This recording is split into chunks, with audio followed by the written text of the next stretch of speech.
આપ જોઈ રહ્યા છો સ્પાર્ક ટુડે ન્યૂઝ। પાદરામાં છેલ્લા 50થી વધુ વર્ષોથી કચ્છ કડવા પાટીદાર સમાજ દ્વારા પારંપરિક રાસ ગરબાનું આયોજન કરવામાં આવે છે। છઠ્ઠા નોરતે વિવિધ દેવી દેવતાઓના વેશભૂષા સાથે ગરબા યોજાયા હતા। મારી દીકરી મારે આંગણના અભિયાન સાથે રાસ ગરબાએ આકર્ષણ જમાવ્યું।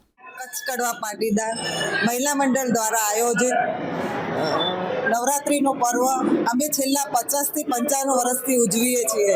અમે અહીં સૌ પ્રથમ માતાજીની આરતી આરાધના કરીએ છીએ અને ત્યાર પછી રાસ ગરબા અને દાંડિયા રાસની રમઝટ બોલાવીએ છીએ।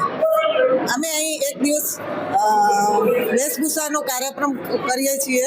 તેમાં નાના છોકરાઓથી લઈને યુવાનો મહિલાઓ બધા પાર્ટિસિપેટ થાય છે અને નવરાત્રિની મજા માણે છે। ઝડપી અને ફેશનની યુગમાં કેટલાક વર્ષોથી પ્રાચીન સંસ્કૃતિ વિકૃત બનતી જાય છે, તો અમારો ઉદ્દેશ એટલો જ કે અમારી આવનાર પેઢી પારંપરિક વેશભૂષા સાથે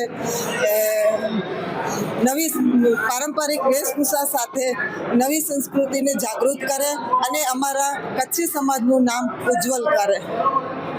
અસ્તુ। જય અંબે માત કી જય। હું મહિલા મંડળના પ્રમુખ ભાવનાબેન વસંતભાઈ પોકાર। જય ઉમિયા, જય માતાજી, જય સનાતન। કચ્છ સમાજ છેલ્લા 50 વર્ષોથી વધુ આજે પારંપરિક ગરબા પોતાના સ્થાન ઉપર પોતાની સમાજવાડીમાં આજે ઘણા વર્ષોથી કરી રહ્યા છીએ। એ પણ અમારા સંકલ્પ અને નિર્ણય સાથે કે મારી દીકરી મારા આંગણે રમે એવા સંકલ્પ સાથે આજે આ ઉમા ભવનની અંદર ગરબા મહોત્સવ છેલ્લા ઘણા વર્ષોથી કરી રહ્યા છીએ।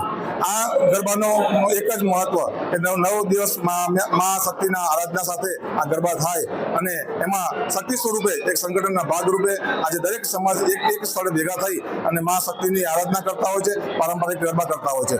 જેમાં આજે નવરાત્રિ રૂપે આજે છઠ્ઠા નવરાત્રિ આજે મા દરેક શક્તિ સ્વરૂપા અને ભગવાનના વેશભૂષા સાથે આજે બાળકો હોય, દીકરીઓ હોય અને વહુ હોય પોતપોતાના અલગ અલગ પોતાના શોખ પ્રમાણે અલગ અલગ રૂપ ધારણ કરી અને પોતાનું શક્તિ પ્રદર્શન કર્યું કે આજે આ નવરાત્રિ 9 દિવસ પૂરતે આજે શક્તિ એ આપણી આરાધના છે અને ભાવ અને શક્તિ સાથે અને આજે અહીંયા પૂજાપાઠ કરી રહ્યા છીએ અને આ સંદેશો દરેક સમાજ સુધી પહોંચે એવા ઉદ્દેશ સાથે જય માતાજી, જય માતાજી।